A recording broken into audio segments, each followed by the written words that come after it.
আসসালামু আলাইকুম রহমতুল্লাহি ওবরকাতুহু।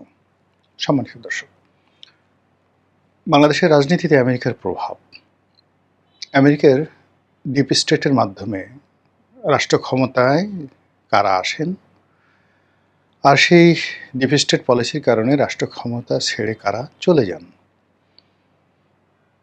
কারা ক্ষমতা হারান, ক্ষমতা হারিয়ে ইমরান খানের মতো জেলখানাতে যান, অথবা শেখ হাসিনার মতো দিল্লিতে আশ্রয় নেন, অথবা বাশার আল আসাদের মতো রাশিয়াতে গিয়ে আশ্রয় নেন।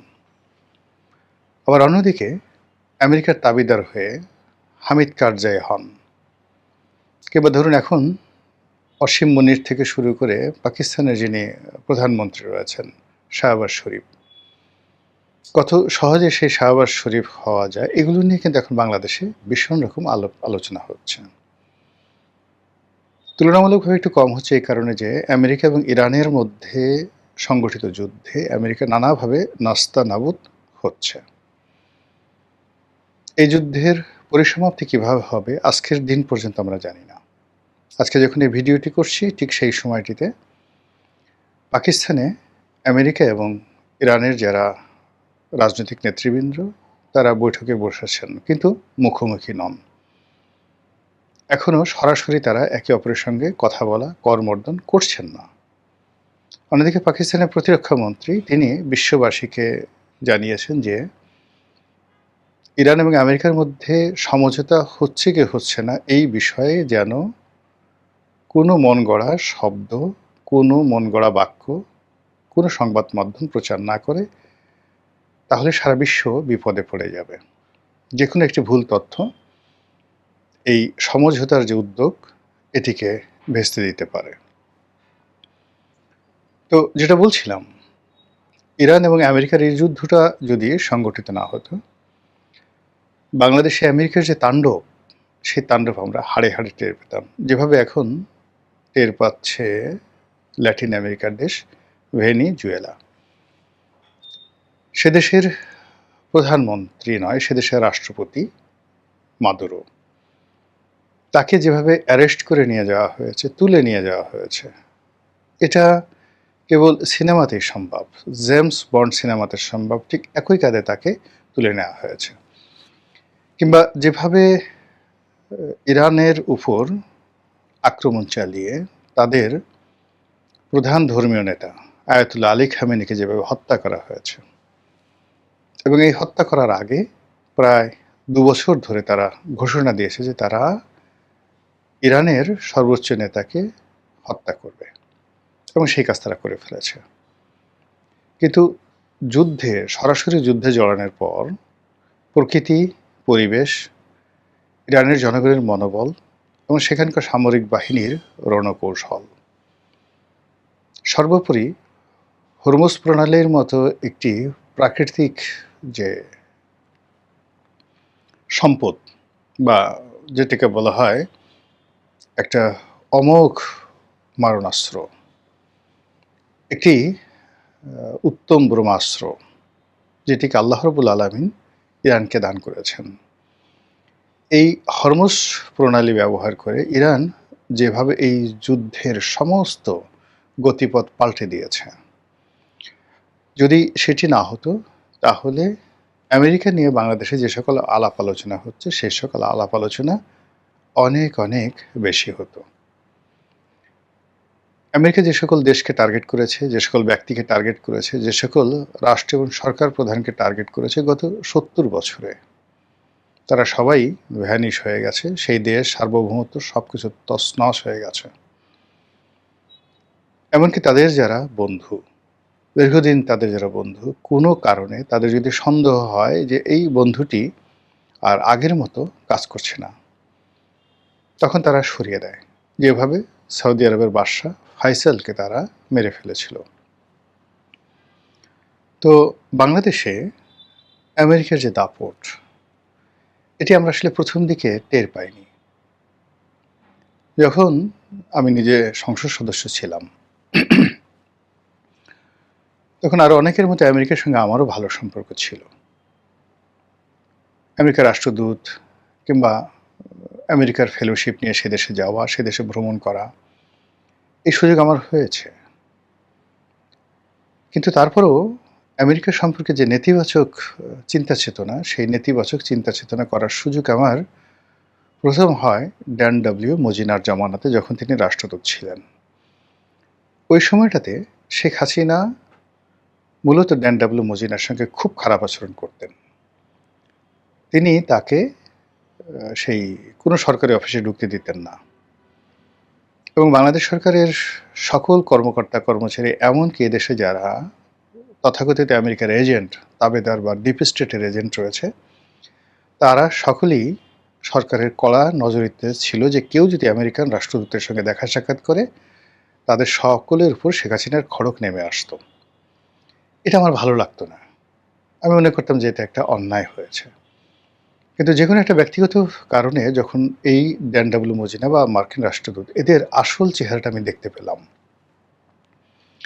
যে গণতন্ত্র বলতে তারা যা বোঝায় এটি কেবলমাত্র পাঠ্যপুস্তকে রয়েছে, এবং যখন তাদের স্বার্থের অনুকূলে আসে তখনই তারা কেবলমাত্র গণতন্ত্র রক্ষা করে বা গণতন্ত্রের পক্ষে বলে। আদারওয়াইজ তারা উত্তর কোরিয়ার প্রেসিডেন্ট কিম কিংবা ভ্লাদিমির পুতিন, এদের চাইতেও এরা যার যার অবস্থানে জঘন্য। সেটা মার্কিন রাষ্ট্রদূত, যে কোনো দেশের রাষ্ট্রদূত হন, কিংবা মার্কিন যুক্তরাষ্ট্রের প্রশাসনের একটা সিপাহী হন, পুলিশ হন, ডাজ নট ম্যাটার, সবাই ডোনাল্ড ট্রাম্প। তো এই যে তাদের যে মন মানসিকতা, সেই মন মানসিকতা টের পাওয়ার পর এই রাষ্ট্রটি সম্পর্কে আমার ভিতরে যে নেতিবাচক একটা অবস্থা তৈরি হয়েছে, এবং এরপর থেকে আমি এদেরকে এড়াইয়ে চলি। 2014 সন থেকে 13 সন থেকে আমি এদেরকে এড়িয়ে চলি, এদের ধারে কাছে আমি কখনো যাই না। এবং শেখ হাসিনা তাদের ব্যাপারে যে সিদ্ধান্তগুলো নিয়েছেন, এই কারণে সবসময় তাকে স্যালুট করেছি এবং এখনও করি। কিন্তু শেখ হাসিনা, ডক্টর মোহাম্মদ ইউনূস, প্রথম আলোর মতিউর রহমান, তারপর ডেইলি স্টারের মাহফুজ আনাম, এদের সম্পর্কে তিনি যে নেতিবাচক মনোভাব পোষণ করতেন, তাদেরকে শত্রু ভাবতেন, এটা আমার আসলে পছন্দ হতো না। আমি ওনার সামনে ওনার সমালোচনা করেছি, প্রকাশ্যে সমালোচনা করেছি, নানা রকম কথাবার্তা বলেছি। আচ্ছা, এখন 2026 সনের এই এপ্রিল মাসে আপনারা একটু বুকে হাত দিয়ে বলেন তো, যে আমেরিকার বিষয়ে, ডক্টর ইউনূসের বিষয়ে, প্রথম আলো, ডেইলি স্টারের বিষয়ে শেখ হাসিনা যে মনোভাব পোষণ করতেন, এটাকে কি আপনার এখন খুব অন্যায় বলে মনে হয়? শুধু এতটুকুই প্রশ্ন। দ্বিতীয় প্রসঙ্গে আসি। যেহেতু শেখ হাসিনা দ্বারা আমি ক্ষতিগ্রস্ত হতাম, তারপর ক্ষতিগ্রস্ত হয়েছি, সেই কারণে কি হতো, তিনি যাদেরকে অপছন্দ করতেন তাদের প্রতি আমার একটা দুর্বলতা কাজ করত। তিনি জামাতকে অপছন্দ করতেন, জামাতের ব্যাপারে আমার একটা সহানুভূতি কাজ করত। তিনি তারেক রহমান সাহেবকে ভীষণ রকম অপছন্দ করতেন। অনেকটা শেখ হাসিনার সাথে জিদ করে আমি তখন সেই তারেক রহমান সাহেব সম্পর্কে, বিএনপি সম্পর্কে পত্রপত্রিকায় লিখতাম, ইতিবাচক নানা রকম কথা বলতাম। তখন আসলে আমি ছাড়া তারেক রহমান সাহেবের নাম লেখার মতো, পত্রপত্রিকায় তার নাম উচ্চারণ করবে, এই ধরনের কোনো একটা লোক পুরো 2000 মানে কি বলবো 10 সন থেকে একেবারে উনি যেদিন পর্যন্ত ছিলেন একজন ছিল না। তারা রাজনীতির মঞ্চে কথাবার্তা বলতেন, কিন্তু পত্রপত্রিকা লেখায়, টেলিভিশনে এসে সব ধরনের কথাবার্তা বলা অসম্ভব ছিল। তো এই যে কথাগুলো বলেছি, তার সঙ্গে সঙ্গে আবার তিনি আমেরিকাকে যেভাবে অপমান করতেন, এটা 2014 সন পরে আমি মনে করেছি এটা সঠিক আছে, কিন্তু তার আগ পর্যন্ত আমার মনে হতো শি ইজ রং।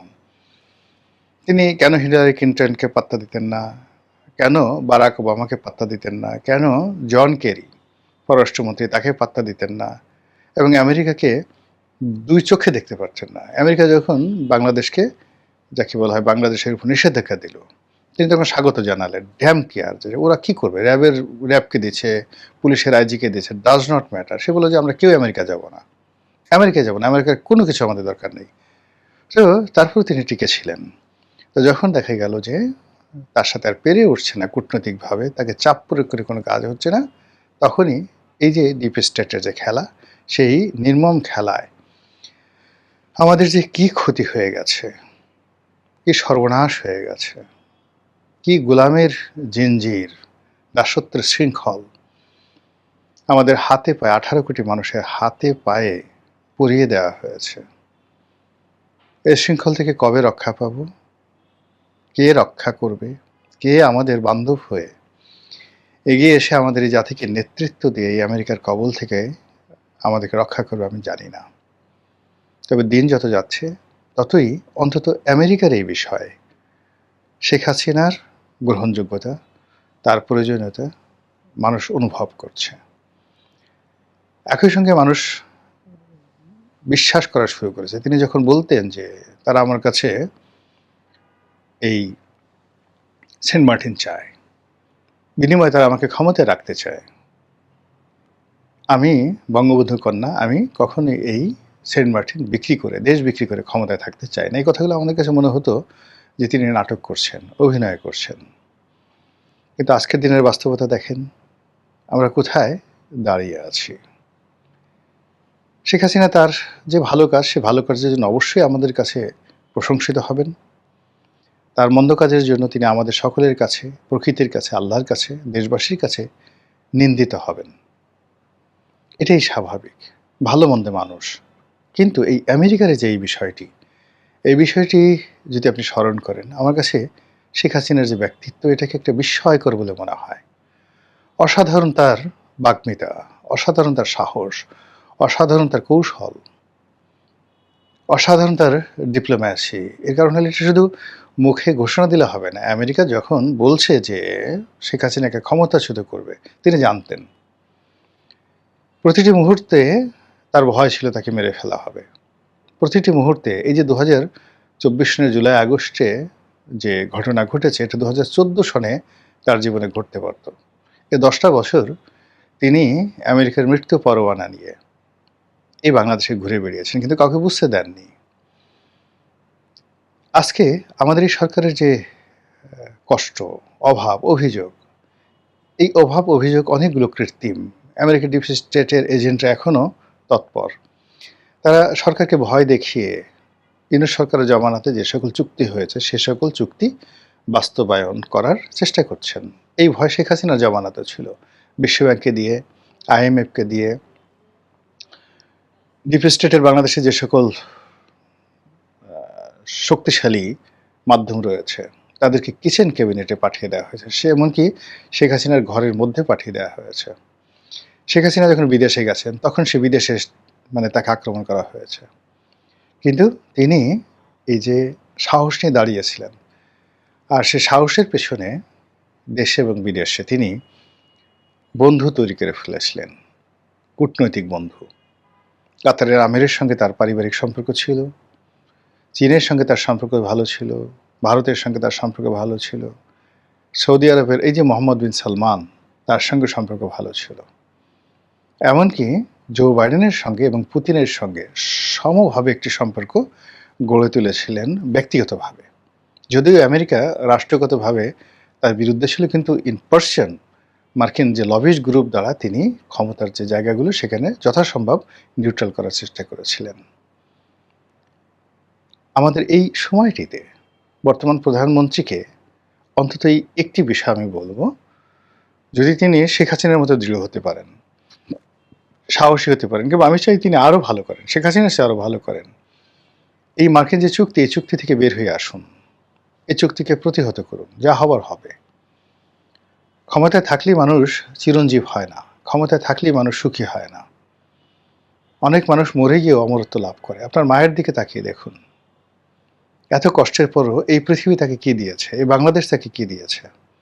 সম্মান এবং মর্যাদায় তার যে মৃত্যু হয়েছে, তার স্বামীর পাশে তার যে কবর হয়েছে, এটা তার সততার পুরস্কার, তার সাহসের পুরস্কার।